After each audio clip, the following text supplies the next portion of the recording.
Hello everybody, it's Alagatua, and I am back with another replay commentary. This game is going to be from the Smacky Cup 2 finals.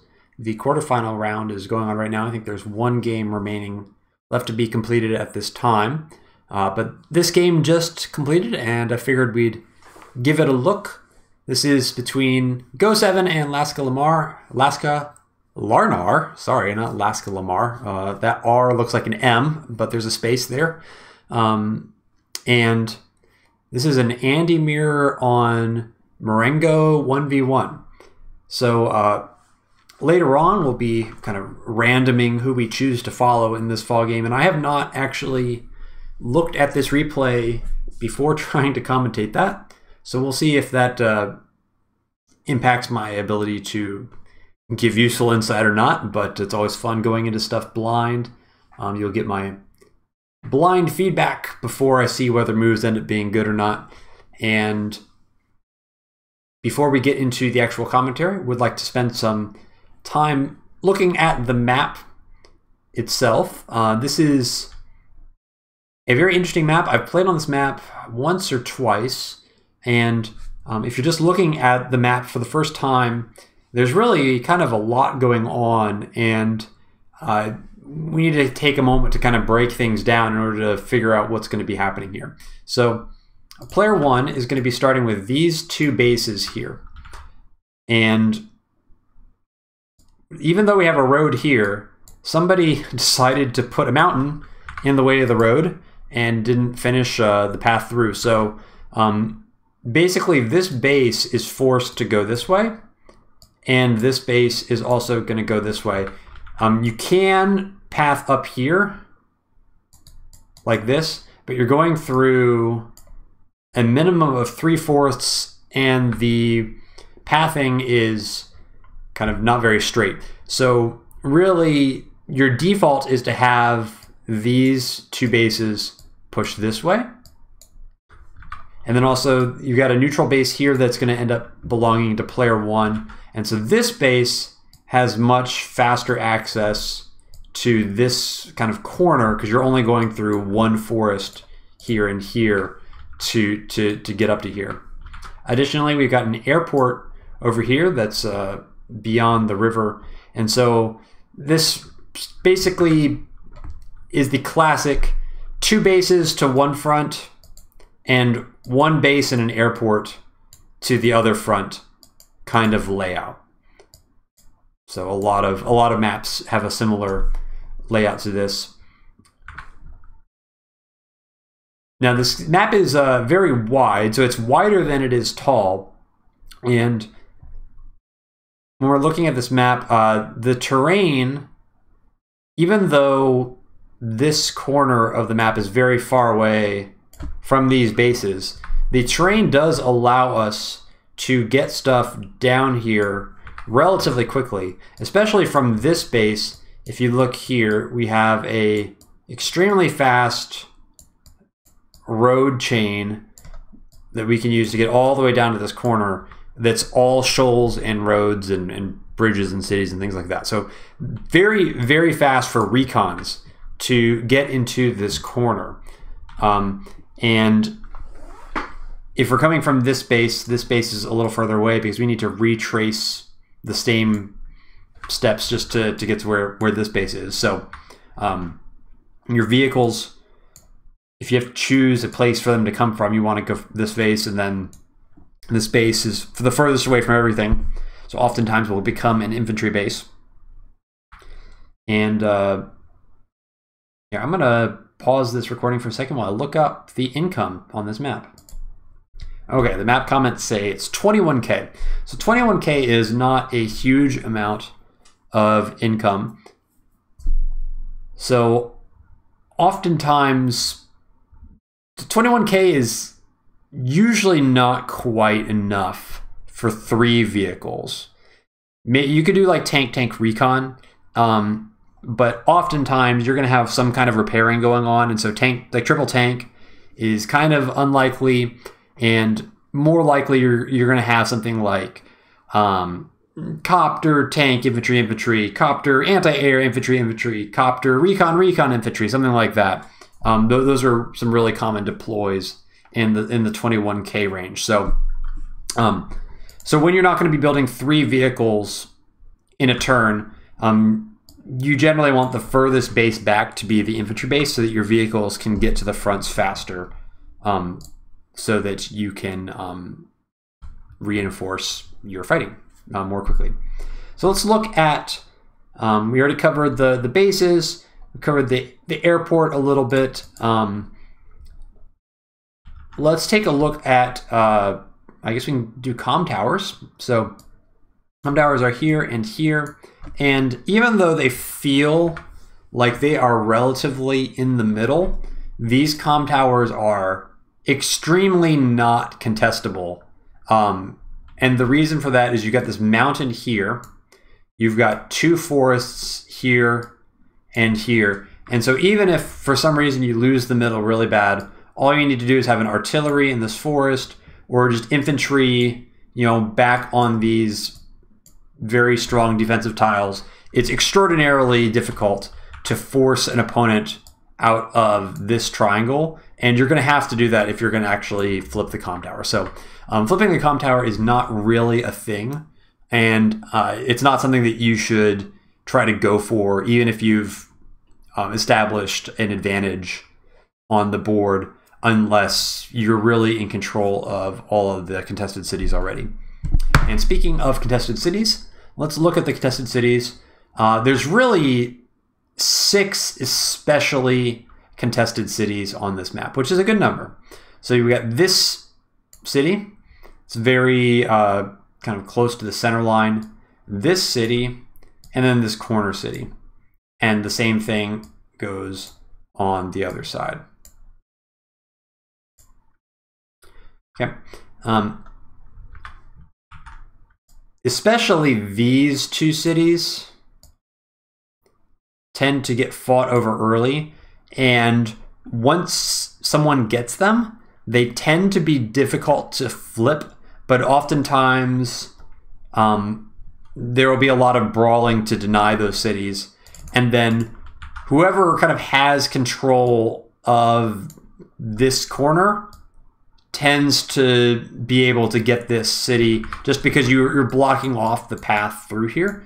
Sometimes you can kind of contest this with air units, but you always have to be wary of anti-airs coming this way, because if you have air in this corner, it's difficult to support that air with other units. Your infantry can come across down here, but it's hard to have tanks in here to support your copters in this area, because the only way through is with this bridge. So if that gets blocked up, or somebody you put a tank here, or even sometimes a recon there, but definitely you put a tank here, it's usually not going to die in one attack if you're trying to bust through with only vehicles, because you can only get one attack on it, and it's hard to one-shot a tank in one hit. All right, let's talk about the terrain of this map. The terrain is very, very mountainous, and this is really, I think, the defining characteristic of this map. There's a lot of free vision that you can get just by having infantry on mountains. So these 2 mountains are very safe locations for, so these would be for player 1, and these would be for player 2. And so it's pretty hard to prevent your opponent from getting infantry on them, or you can pretty safely get infantry on those mountains if it's on your side. And these mountains are going to provide a pretty strong amount of vision over a lot of the contested areas. So that covers these areas in the side, but also this mountain generally tends to belong to player 1. So sometimes you kind of end up with a standoff where player 2's units will be over here, and then player 1's units will kind of be over here on this mountain. And the challenge is everybody can kind of see everything, because player 1 will have this mountain and player 2 will have this mountain, and this whole area is revealed to both players. So it's a little bit hard to do sneaky tactics, because you can kind of see everything. And the same goes for the middle as well. You got these two mountains that are always going to belong to player 2, and these two mountains that are always going to belong to player 1. And these mountains provide pretty good vision because they can reach all the way up to 1, 2, 3, 4, 5. And then this one can 1, 2, 3, 4, 5. Sorry, counting is difficult. So your vision for player 1 is already covering like this whole center of the map. So you're going to be able to see everything, and this is a feature that makes it challenging to do front shifts on this map, because generally, like, let's say you have player 2 with a lot of units in here. This would be kind of player 2's ability, or player 2's area for kind of rallying units. And then you want to be like, oh, I want to shift everything down here. Well, you either have to send everything kind of in a line behind all these mountains to stay out of vision, and also going through this extra forest all along the way, or you can kind of send them across these cities where the terrain isn't going to slow you down, but it's fully in vision, and so your opponent's going to know what's going on. So this map is very, very positional in many ways, and there's not a lot of opportunities for really sneaky play, because you're going to have vision of a lot of the map if you have any number of infantry left alive. All right. That kind of covers the basics. I think one last thing.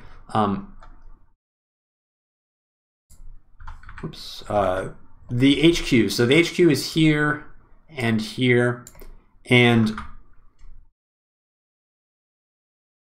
the HQs, generally speaking, are not capable unless it turns into a base race a little bit, because these two tiles here are kind of an unbreakable fortress as long as the side is getting reinforced.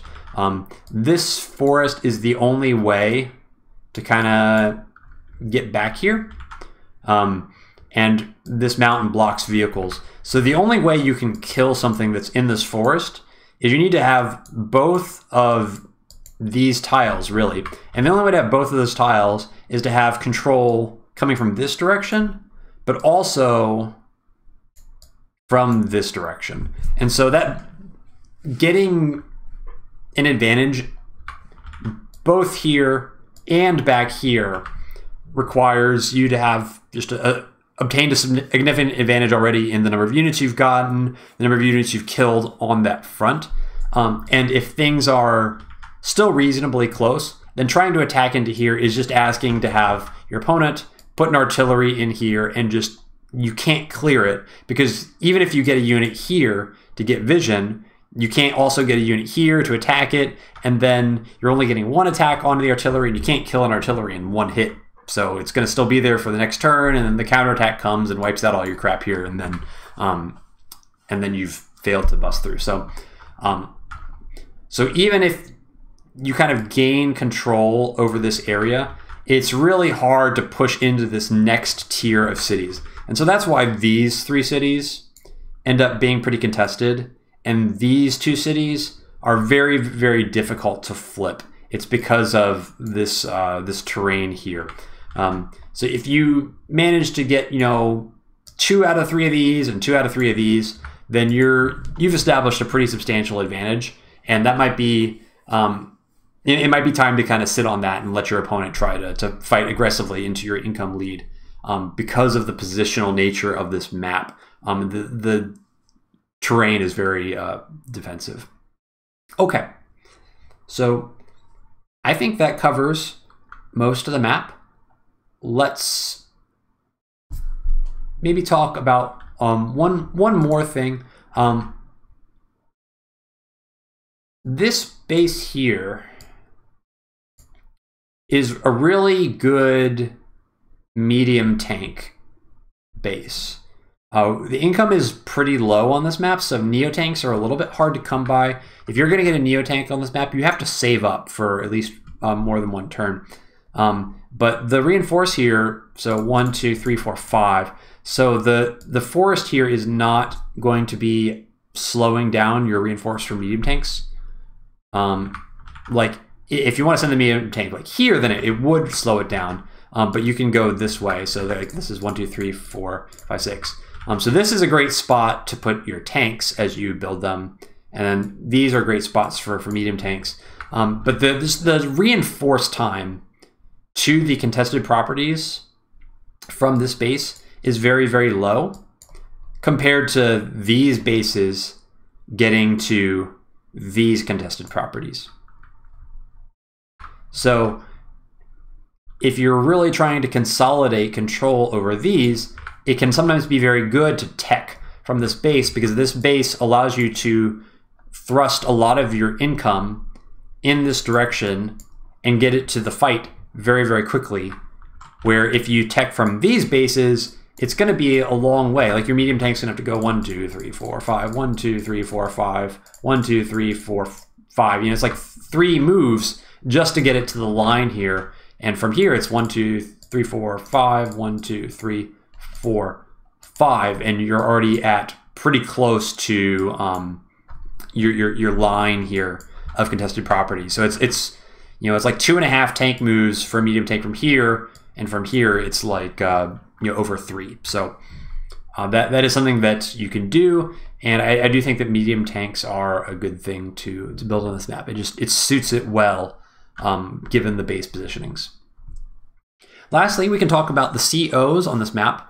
In this matchup, this is a tier 3, haha. Tier 3 matchup between Andy and Andy, which is a little bit of a rare sight in Fog these days. Andy is, I think, a little bit down in the meta, but this map kind of works, I think, better than most maps.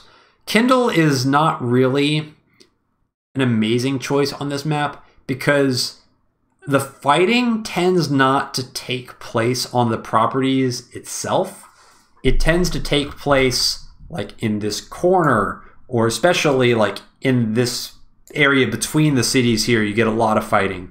And so Kindle, positionally, it's tough for Kindle to get value out of the day-to-day power on this map.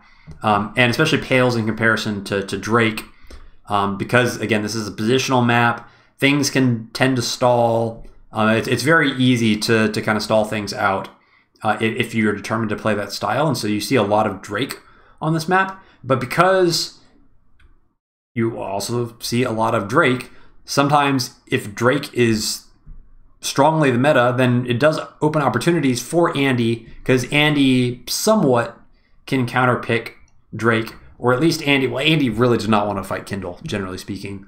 So if Kindle's less of an option, that makes Andy better. And in this match, we have 2 Andys, which means we're going to have interesting superpower usage, because you get in this situation with 2 Andys, similar to a situation where you have Hawk versus Hawk, where you're kind of incentivized to use your superpower second. And so oftentimes it can be tricky to figure out a time when you can use the superpower and commit to like a really big fight and get the value out of your power in a way that your opponent can't really counterattack it and overwhelm you with the counter CO power, or the counter superpower. So about 20 minutes in, I think that's enough on the map overview. It is time to get into this game, and I'm going to do a little coin flip off screen to determine who we will be following. All I know about this replay is the winner, so I will not spoil the winner at all, and we will just choose randomly so that you will not be spoiled either. So I'm going to pause this recording and we'll pop back with who we're following. All right, the coin flip is in. We're going to follow Go7. That's going to be fun. Let me turn off our vision here and flip it so that we see only Go7. All right. let's get into this thing. So, not sure what we're going to see in openers. I know that sometimes APC plays are a thing that you can do on this map. I've never really been a huge fan of APC plays, but you never know. I mix it in from time to time if the map calls for it. But I think you can get an APC and try to get down into this corner very quickly. That's kind of the idea there. And then it ends up being good later on, just shuttling infantry over to this side of the front, because you've got, it's quite a long distance for infantry to travel to go, all the way over this way. So having an APC can be a way to address that. So I'm going to be doing some cap phase stuff. Obviously, this infantry's got to go to the base as quickly as possible. And so I imagine our first few turns are just going to be doing normal cap phase stuff. Not really a lot of opportunities for really early recons on this map, just because there's not a lot of targets that you can take out. And we do see the APC from Go7, so that is the opener that we're going to see. And Go7 is going to try to get to this corner early on. We'll see how that plays out. I've not actually seen the APC, but nice little boosties there. So that's going to get infantry over to this city one turn faster than it otherwise would have been possible to do. And actually, sorry, this is making sense. So getting this double boost here means that we get this city one turn earlier, and actually we get this city one turn earlier, because now this infantry can go 1, 2, 3, 1, 2, 3. That's nifty. So I'm seeing this. I'm starting to like the APC opener a lot more. It does. It pays for itself sometimes just by getting those cities a turn faster than you would otherwise. And if you're getting more income from the caps, then that is it kind of lowers the price of the APC, so to speak, because it's free money, free real estate. And we got a recon to follow it up. So we'll see what goes on with that recon, but probably looking to secure. Oh wow! And getting on this this mountain is going to get us to this city. So yeah, I'm digging the APC play. This is a really nice opener. Very, very sensible, because it's getting infantry to these cities very efficiently and faster than they would otherwise, and so that's going to compensate for the investment in the APC pretty substantially. And we see a mech from Go7. Very interesting, kind of an early mech.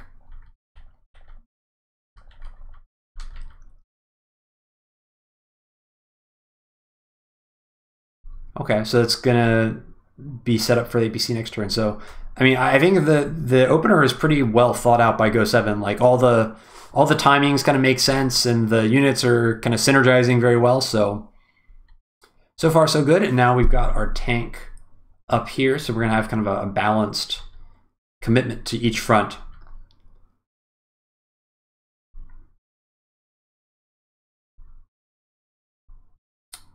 That is ridiculous.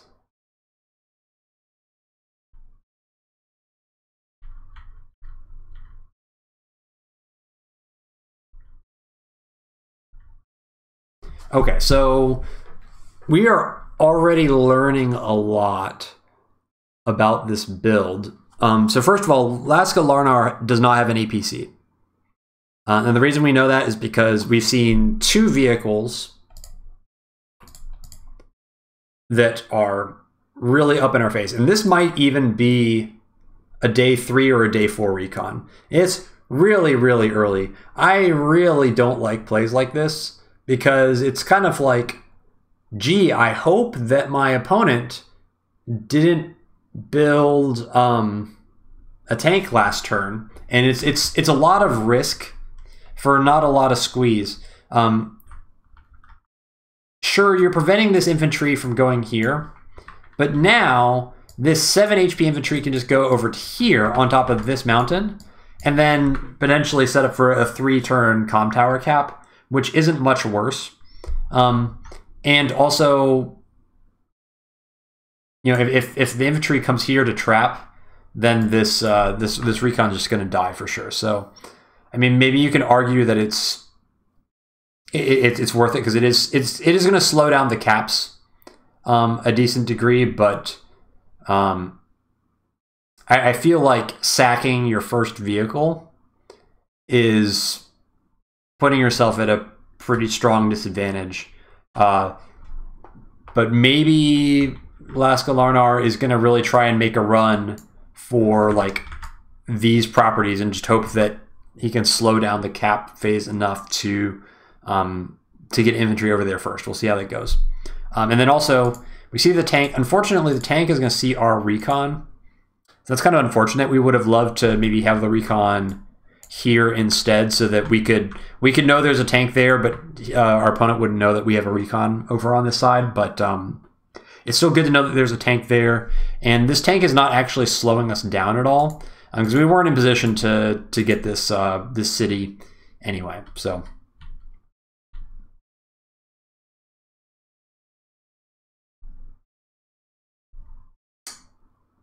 Well, I don't like that either. I'm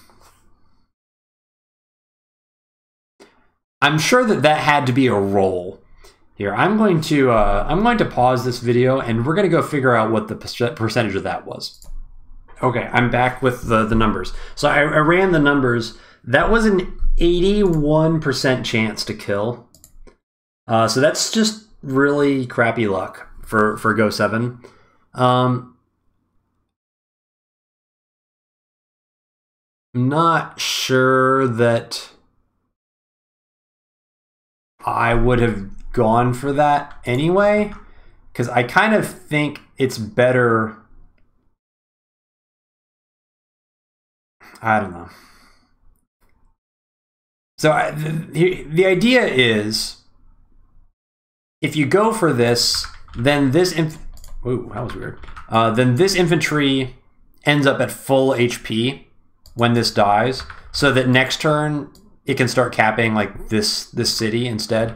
But if you just block with this infantry, then this recon will eat the tank hit and be down to like 3 HP or something like that, and then it's gonna hit the infantry before it dies and knock this infantry down a little bit so that this cap, you know, gets further delayed. Yeah, it's just bad luck. It's upon doing the math, I feel like it's a reasonable thing to have tried. It just didn't work out, and now it's even worse. Because in this case, I think that this 1 HP recon can actually attack into this infantry now and knock this guy down to 9. And so it's going to still delay this city anyway. So it's like, in the 20% chance, you still get like the worst case scenario where now you've lost like any utility on this infantry. And also this guy's still going to get knocked down. So that's the breaks. So that's a real rough start for Go7, honestly. And LaskaLarnar is kind of bailed out. I'd be pretty pissed if that happened to me. If I lose a really impactful 80% roll like that, I would be pretty mad. Especially this early in the match. Like it does, and it's not going to be like game deciding, but it is like 2 or 3K of an income swing, basically.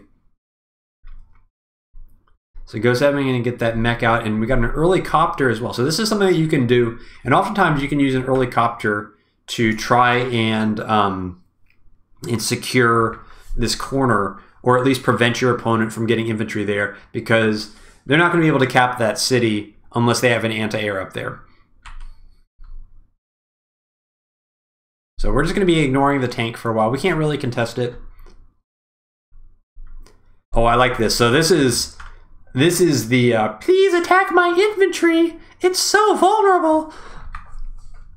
and then have the mech to counterattack. I don't think that's gonna work. But it's like very deliberately like, oh no, I moved my infantry in vision of your tank. It would be terrible if he got attacked. Yeah, so this hurts. It hurts.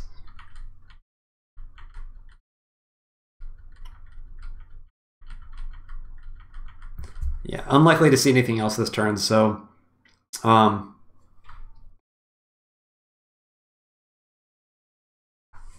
bit of a bummer for Go7 in the early game. Like, let's see how we recover here. So we get a nice another little boost. So this is going to free up this guy to go after this this comm tower, which we want to have. But I wonder if oh, I can still drag it with right click. Sick. I wonder where this infantry is going to go. Is this infantry going to try and go here or here? It might be tempting to go for this. Getting this city early would be really nice because this ends up being a real hot spot, especially once your opponent has a bunch of infantry in this area and locks down this mountain tile. It becomes really hard to get this city, so getting early is nice. And we know that our opponent just fed away a recon, although the recon did end up getting some decent amount of damage done in the end. So that might be a good time to go for that, knowing that a tank is down here.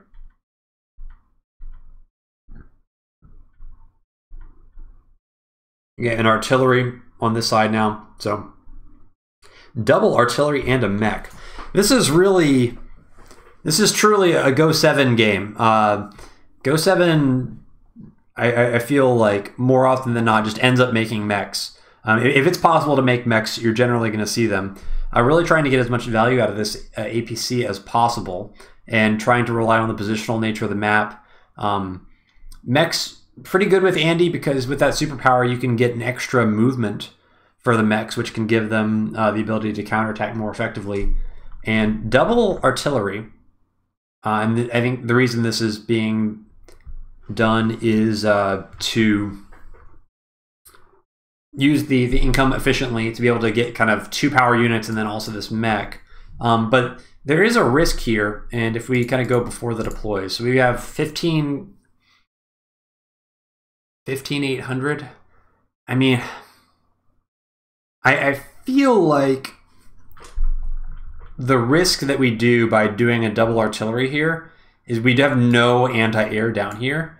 And so if our opponent has any sort of copter, we are going to be shut down on this front for a real long time. And I really feel like this turn might be the turn where we need this to be an anti-air.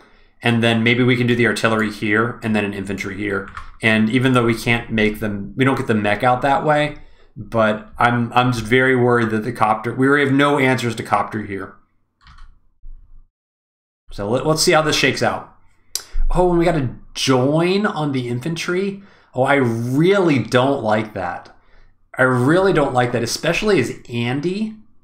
You can park that 2 HP infantry on a city, and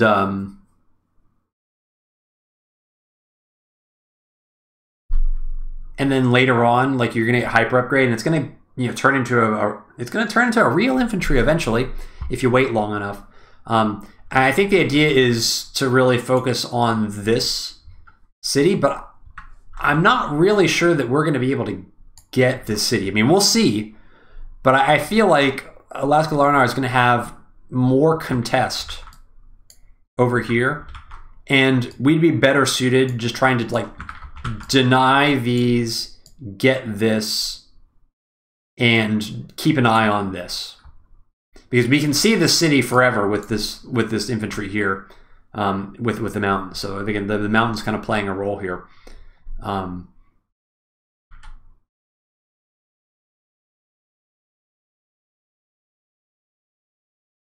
But okay, so looks like we backed off down here. So I wonder. I guess if our opponent tries to go for the city, we can kind of loop the recon around.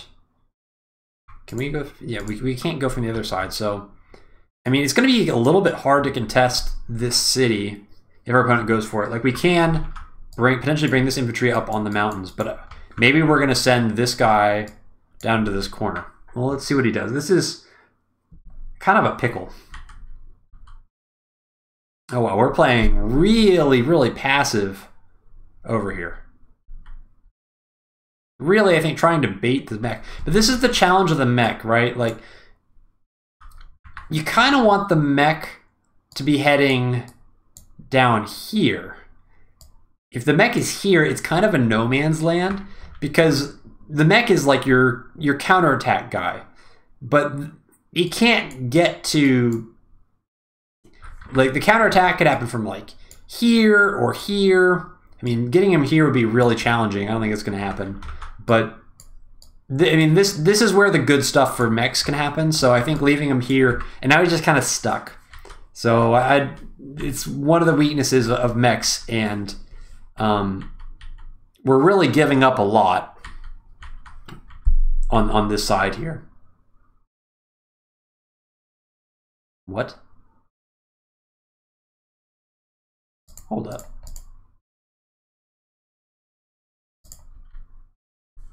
Moved here? Why there? Like, is this any better than here? Like, you can't get... I guess you can... Okay, I guess he can contest the city. So this infantry ending up here, like, we had vision from this mountain, or at least our opponent had vision. So our opponent should know that we don't have any infantry that can reach here. So, I don't know. And I guess we will be able to contest this now. But it doesn't feel very good contesting this city, because if we contest the city, our recon is going to end up here. Which, and by the way, we're not going to have a comm tower. So I'm pretty sure that recon plus infantry with no comm tower is, well, it's definitely not a guaranteed kill in the city. And I don't even know how good it is. Let me pause and check. Yeah, so it's 70% to kill. So I wonder if Go7 is going to go for the roll, but it just seems uncomfortable because if this recon fights here, the recon is basically giving up its life. I think it would be better just to use this infantry to slow it down. But it doesn't... There's not a whole lot of good options on this side. I think the better idea might be just to really focus on locking down this corner. Okay, so it looks like we're going to go for these two properties. This is really just a, I hope that my opponent either doesn't have vision or doesn't have enough and is really committing hard down here. We're going to learn a lot this turn, I think. We saw the recon, we saw the tank, but we haven't seen any other information about what our opponent has been building since then. And whatever our opponent has been building since then, this infantry is going to find out what it is. I think it's really unlikely that this cap goes through.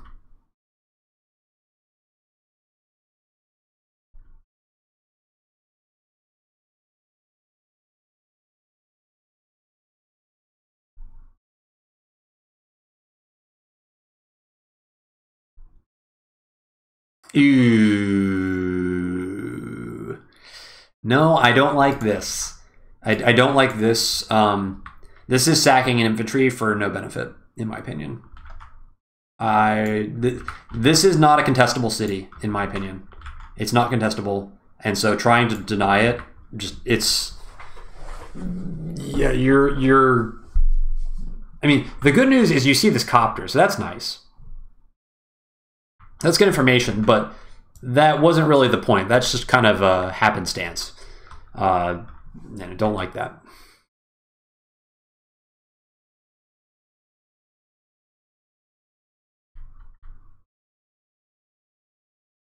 Yeah.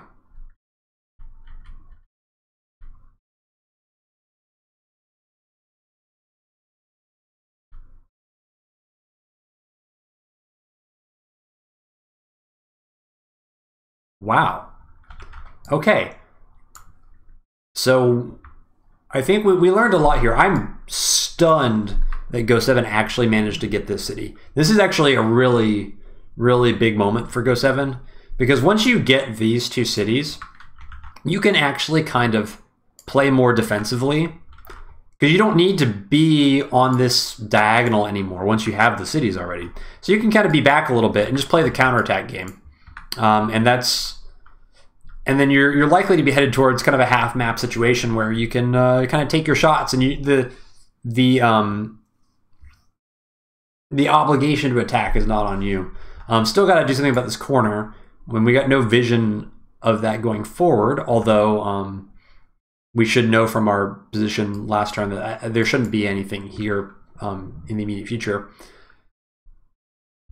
And we denied this, so like I'm assuming that this has not been capped either, although it's hard to know for sure. But this is gone for Go7. Like, despite the bad rolls at the beginning, the fact that we're going to get both of these cities, and I think both of these cities are still neutral, and we're starting to enter the mid-game section of the game where infantry are on mountains everywhere. And so like this whole kind of center of the map is just going to be infantry vision the whole time. You know, you get an artillery back here, right? Or you know, you get a mech here. Maybe not there because the infantry's here, so that's a little bit unattractive. But even getting like a mech here, it gets really uncomfortable to attack into that. And you can start thinking about like denying this city long term, and you know, stall the game out long enough, and it could end up being a pretty substantial advantage. So there's hope.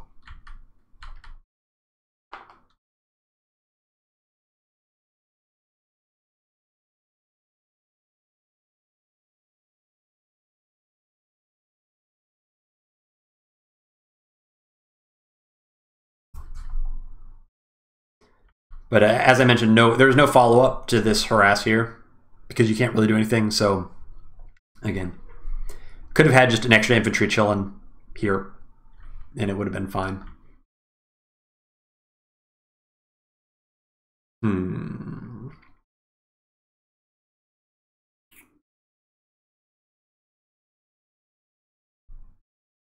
Okay. This is kind of a bait tank, honestly. So this tank is like, oh, look how vulnerable I am. But actually, it's covered by the artillery, covered by the copter, and then covered by this backup tank. And really, the investment down here is not that huge. We do have the 2 mechs, and we've got the anti-air and the artillery that are on their way. But Go7 kind of splitting things largely down the middle, but there is definitely more power on this side. I would love to see Go7 try to turn this into a corner cap, or at least put pressure on one of the corners, at least. Let's see how things develop here. Okay, so now here comes the recon. Oh, that's bold.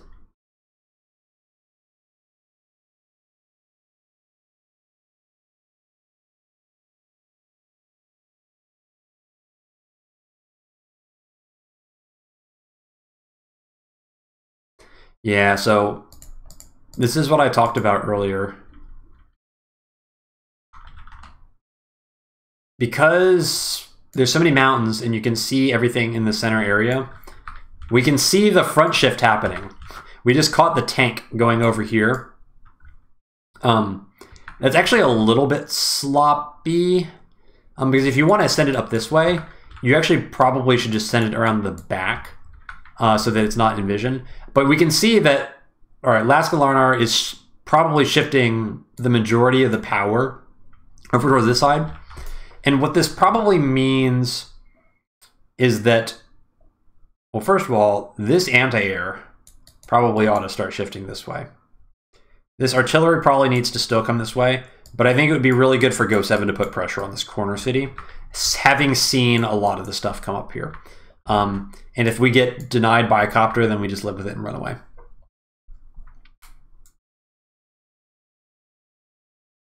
It is a little bit painful not having the anti-air. Sending this copter in here is, again, kind of a sure hope he doesn't have an anti-air. But it's also a confident enough attack that I'm pretty sure that the majority of LaskaLarnar's force is going to be in this area, because this is a very, very bold attack, and LaskaLarnar doing a good job of sending in the copter and not leaving something in artillery range here, other than this infantry, which is going to get popped for sure.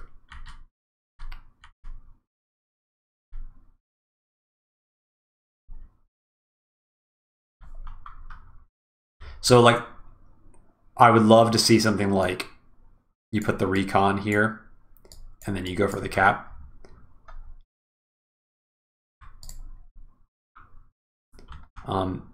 Maybe he has a tank here.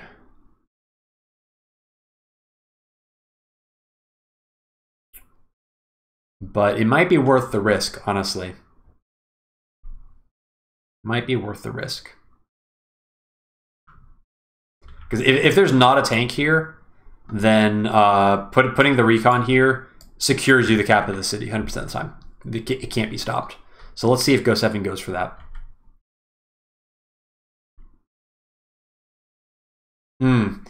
Really good artillery placement here. Anticipating that this tank is going to get hit from the city. It's just really nice play.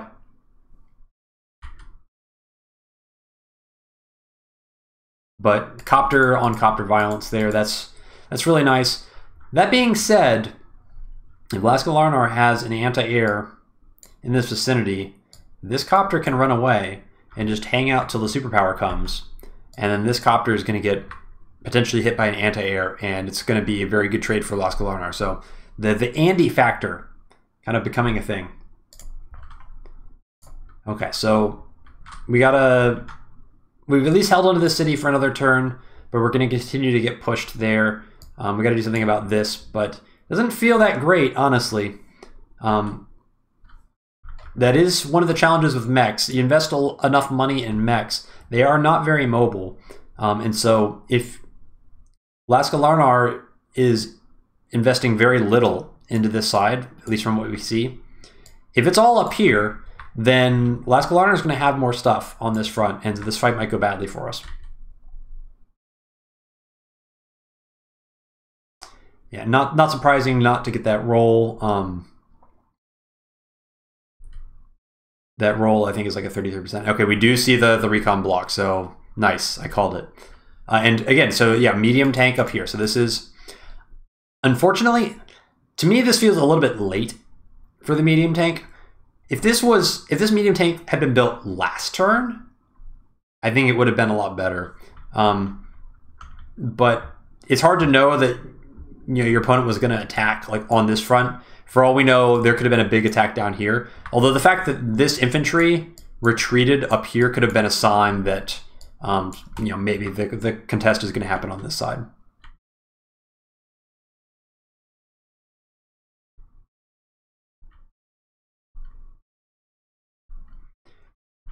So yeah, I don't mind this. Seeing how much pressure is up here, Go7 thinking, okay, well, if everything is fighting here, then maybe I can flex my power over here because I likely have more stuff. But it's tough in the mid game to get these cities because you get exactly this. You get infantry just chilling on all the mountains. And so you can kind of deny this city for a long time. It's pretty hard to gain control of this because any infantry on here can go into this city. But again, the mech chain is nice. So if any vehicle shows up here to contest this, the mech counterattack is going to be there. So I think that needs to go further than it did. I get it. Go7's like, I want to protect this city with the anti-air, but then I also probably want to shift it up. I'm just not sure if he can afford the delay, but we'll see. It just seems to me like the fight is always going to be happening up here.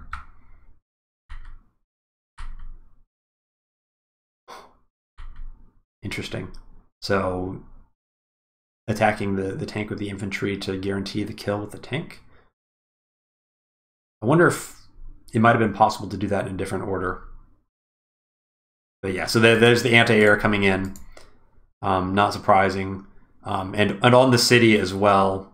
So gonna at least lessen the damage from the... Oh wow, and this artillery is gonna get popped too, probably.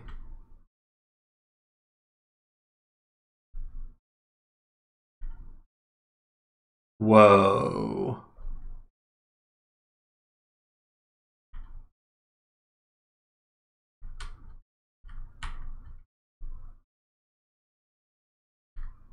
So remember how I said it would have been really, really good had the medium tank been made a turn earlier? Well, this is why. If the medium tank is here instead of here, then this tank is food for the medium tank. And there's basically nothing that... it kind of stops this push dead.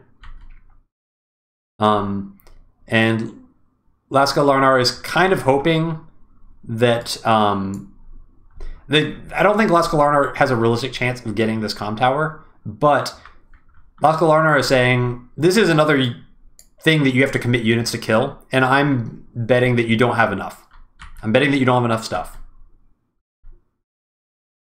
And again, so there wasn't a tank in here, so this is uncontested. So Go7, like income-wise, next turn, this is going to be 21k. So this is half map for Go7. It's actually it's both of these. So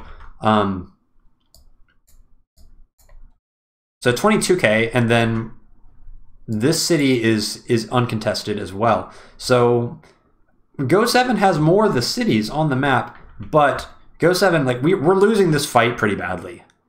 And I don't know if we're going to be able to continue to fight up here.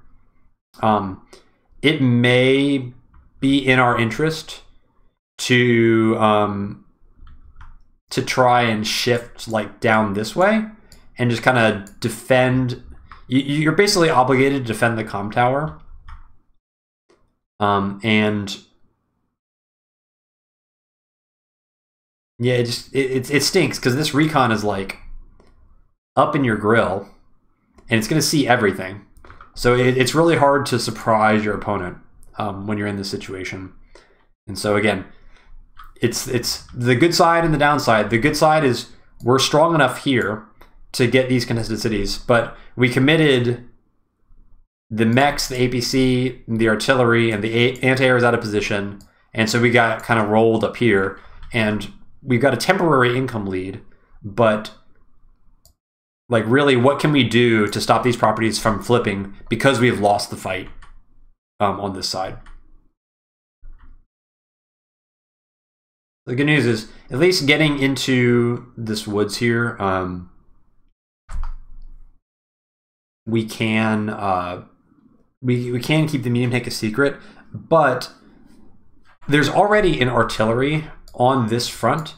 So the medium tank by itself, like if the medium tank does not have any supporting units nearby, it's really hard for the medium tank to actually accomplish too much, because whatever it attacks is likely to be covered by the artillery, and then the artillery is going to smash your medium tank, and it's going to be really, really cost effective for your opponent.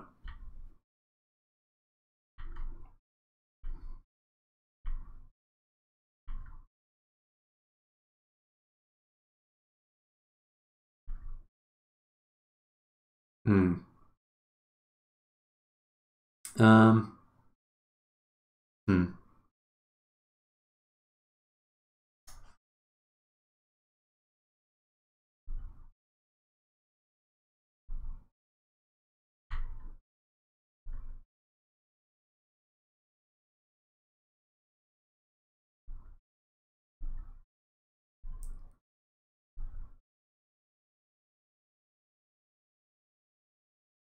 Okay, well, I like a lot of this.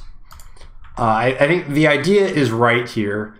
Go7 knows, okay, we've lost this. We can't keep fighting into this, so we kind of need to do a tactical retreat.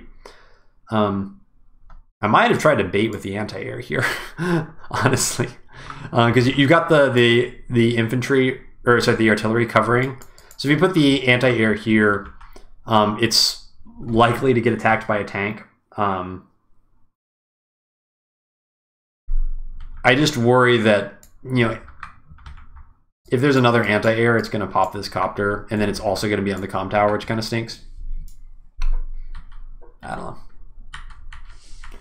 It's tough, but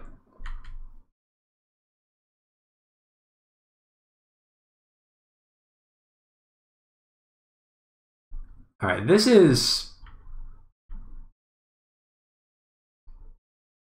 we're flirting with overextension here on LaskaLarnar's side. Go7 is getting close to superpower. We're not that far away.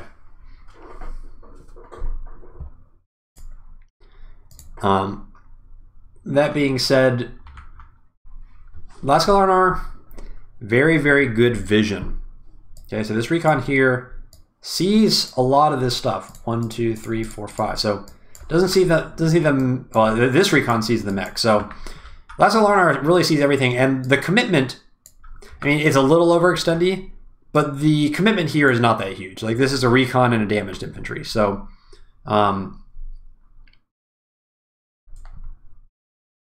I do like this, and again, it kind of shows what kind of games this map tends to produce. Very positional, and so the mechs are starting to shift up here, but again, they're really immobile. And now, all of a sudden, like, what do we have in this corner? Well, we got like a recon and a bunch of infantry, and frankly, it looks like our opponent has more infantry. So, I'm a little nervous that we're going to lose this side, and then we're also going to start to lose this side.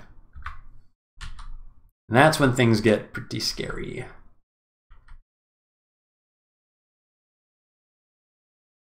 Because these mechs have not done anything for us the entire game, unfortunately. And that's... Wow, we are really spamming medium tanks.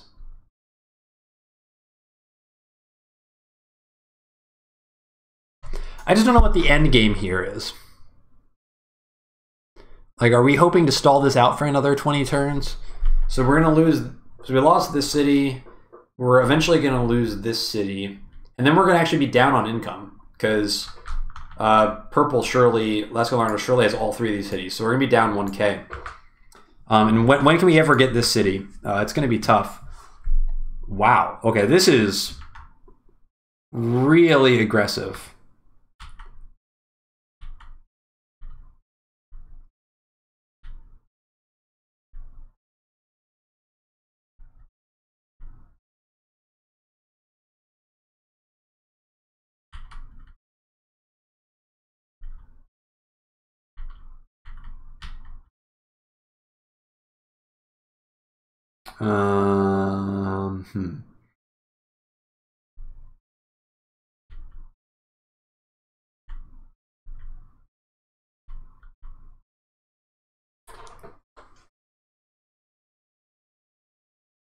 This is the tricky thing about Andy.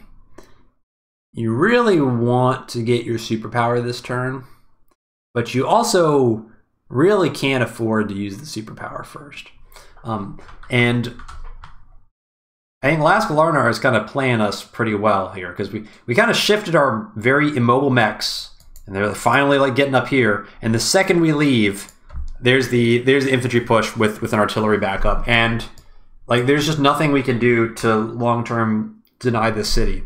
So again, this is kind of the situation that I said I was worried about.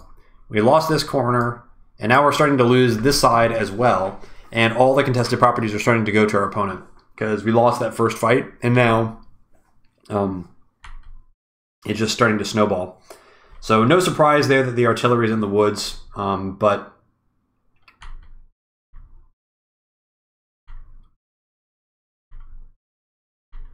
thank goodness it's only 9 HP infantry. This was kind of overextendy. Like, I think this infantry trying to get this city is kind of baiting LaskaLarnar into some bad decisions. I actually think it would be acceptable to kind of chill out and kind of just hold this line and then also put a lot of pressure down here.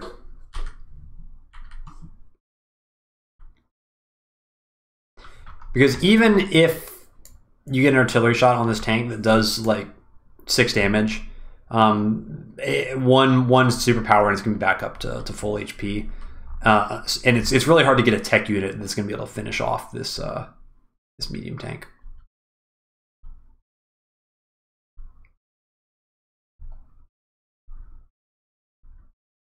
So I think what's likely to happen is LaskaLarnar is likely to see the 3 medium tanks and be like, that's a lot of stuff, and just pull back. But if you pulled back, it could have been a pullback with a tank and with another tank and another recon. You kind of gave those away for nothing.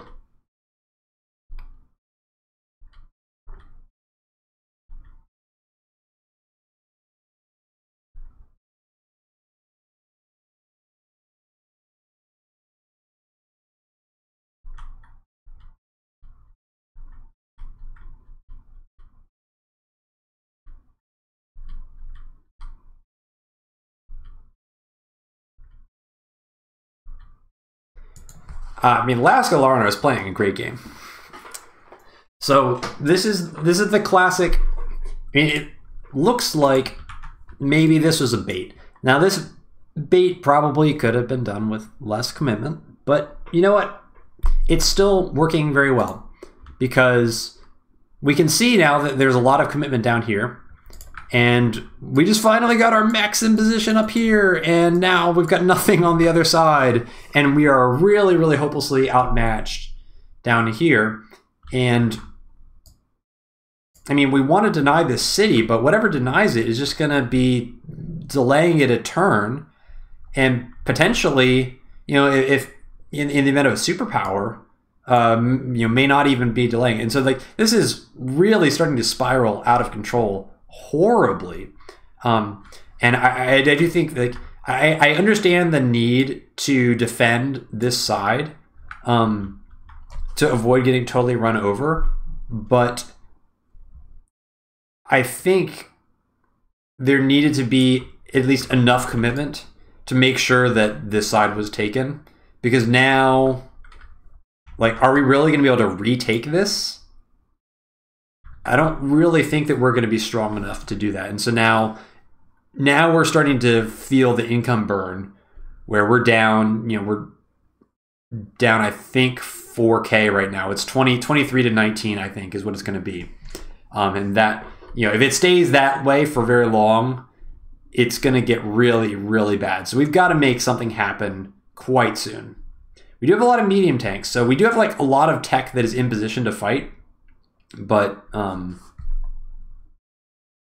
oh man, even like a regular CO power would be enough to flip the city. It'd be really obnoxious.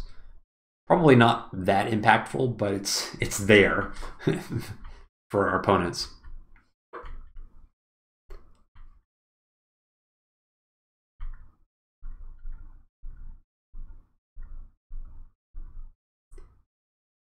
Like, what is the power of this army?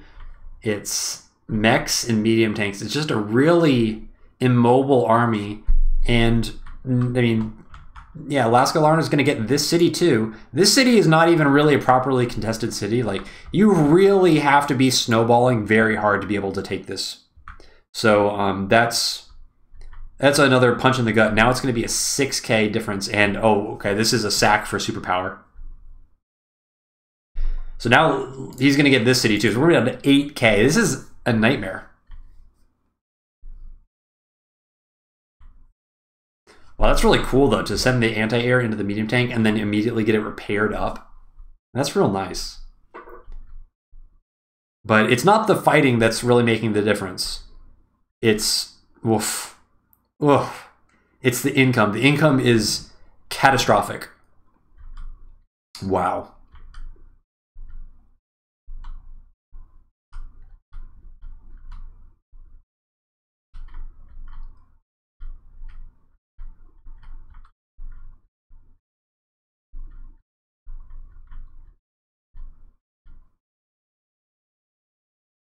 So I imagine that this is going to be a counter super, but medium tanks fighting into infantry is not really the best feeling.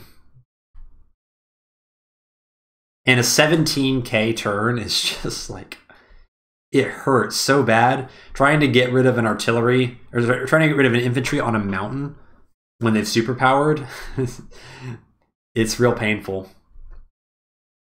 And we're going to lose the entire bottom right side again next turn. So, like, next turn's income is going to be 15K.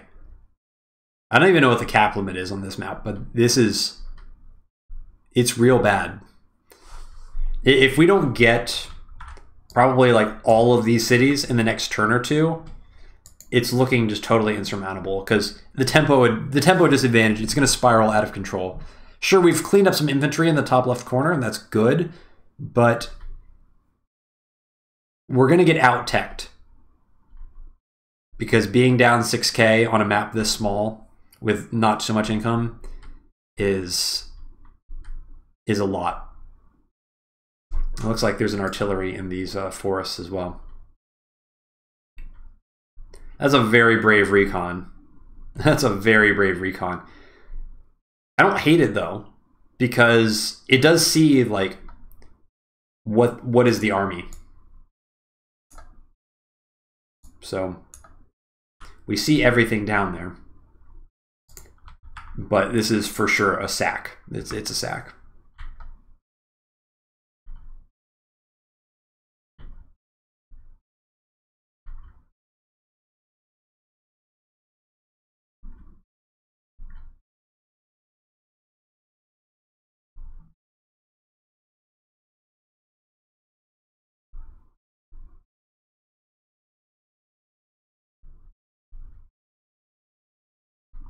Yeah, I love this play from LaskaLarnar. We saw some units retreat here. They basically sent in the recon to be like, okay, is actually everything up here, or is this an overextension punish getting set up? And he sends in the recon, and he's like, that's a lot of stuff. But I already have this entire corner of the map, and I can't. Realistically, I cannot push any farther here. And I mean, the only objective left is the HQ, basically. So the logical thing to do is like, okay, look at all this stuff, front shift back this way, so that Go7, so that we cannot get these cities back, or even if somehow we get these three, well, certainly we're going to get this one back, and looks like we're going to get this one as well, but. Maybe we can deny this one and don't lose these, and we're still down. I mean, what are we down right now? We're down. Is 12K this turn? We're down 12K this turn, and it's just gonna snowball so quickly. So now we're back up to 8K in the hole, but still 8K is a massive disadvantage. It's very easy for 2 or 3 Neotanks just to be chilling on the other side of the map. Or bombers, or any number of bad things.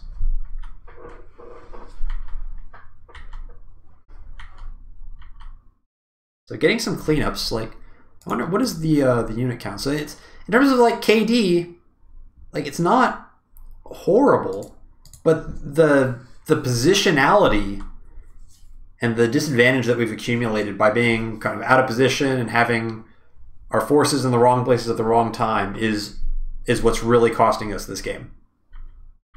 And it looks really hopeless from Go7's perspective. It looks really hopeless.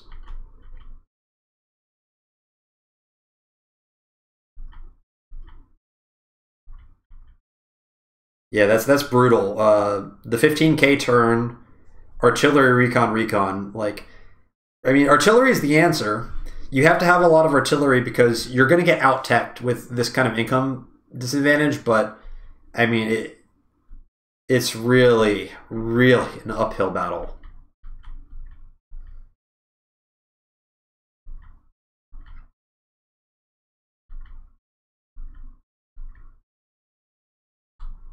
Yeah, no vision, so the artillery is going to get free hits.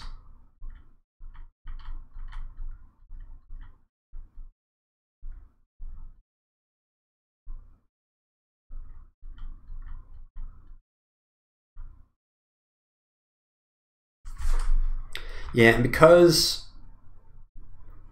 we had to stop any interrupts on this property, we can't realistically proceed this way any further. The places that we need to control are actually up here. So even though like we are going to get this city this turn, we're getting to the places that we need to go so slowly. Like, when are we going to actually flip these cities to even out the map? Like, 2 or 3 turns away, and the accumulation of income disadvantage is going to be so large before that even happens.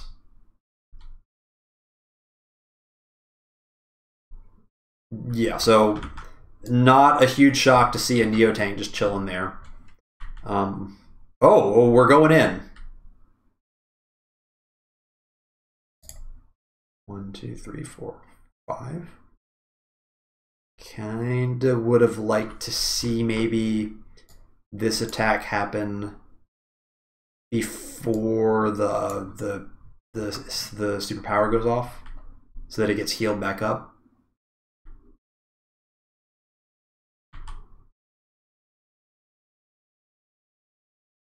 Although to be honest, this feels like I need to just go for it because the situation is hopeless. But this does not feel like it's enough to me.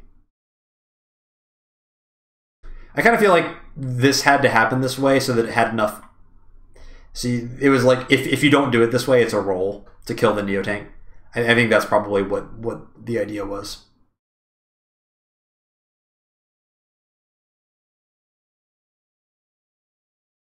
But this attack screams to me, I hope that Neo tank is the only tech my opponent has. And the counter super is there already, so like this one HP copter turns into a 6 HP copter. The counterattack is going to be really painful.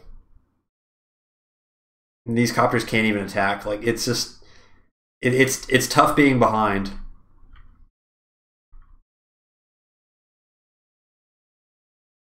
Yeah. There's the other Neo. Not surprising to see another Neo. That's what I would do if I had a 12k income advantage. Wow, the HQ cap. Okay, I like it. This is just going to be really bloody. This is the turn you kind of dream of. Oh. Wow.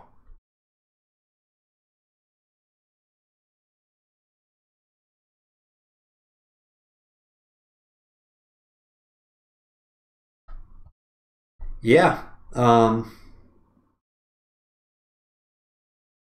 don't know if this anti-air can do this. It can kill this infantry in 1 hit.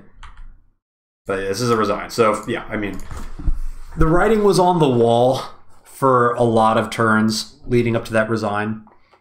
Let's put the vision on, and let's kind of hop through this game again at warp speed, just to recap. But LaskaLarnar, I think, played a really great game, and this really was a positional game. There wasn't really a huge difference in the damage dealt or the unit count or anything like that until the very end, and it really was just, I think, the accumulation of income and the superior tech that that resulted from LaskaLarnar kind of outpositioning Go7 and taking those contested cities more quickly. And the mechs, I think, honestly, the mechs accomplished nothing the whole game. And that's, unfortunately, that's just kind of something that can happen with mechs. And I think I like the idea, but I think as soon as you start to front shift the mechs, you know it's going downhill.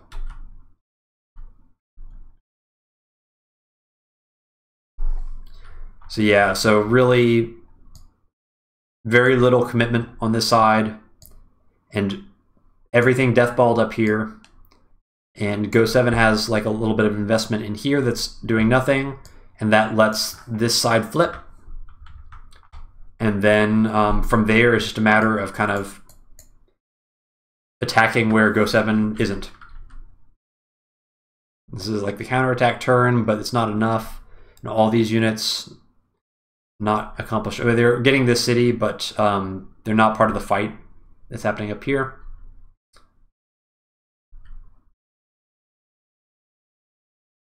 And then, yeah, it gets full control of this top left side. And yeah, so there's the front shift happens here.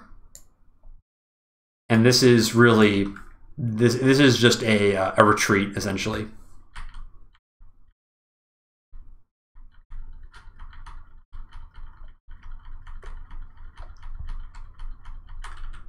But I really think like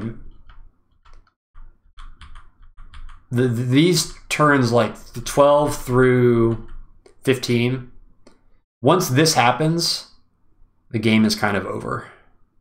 It's too late at this point. Like the tempo is too slow. Even if Go7 wins this fight really decisively, it's going to take time to get these contested properties, and Go7 is already losing the properties on the other side. And it creates a huge income hole, 12K here. Crazy. I mean, you see like the, you know, the unit value, the net worth is not massive yet. But, and like, if it weren't for, you know, the 8K income lead, you know, maybe this could be like a you know, kind of a salvageable situation. But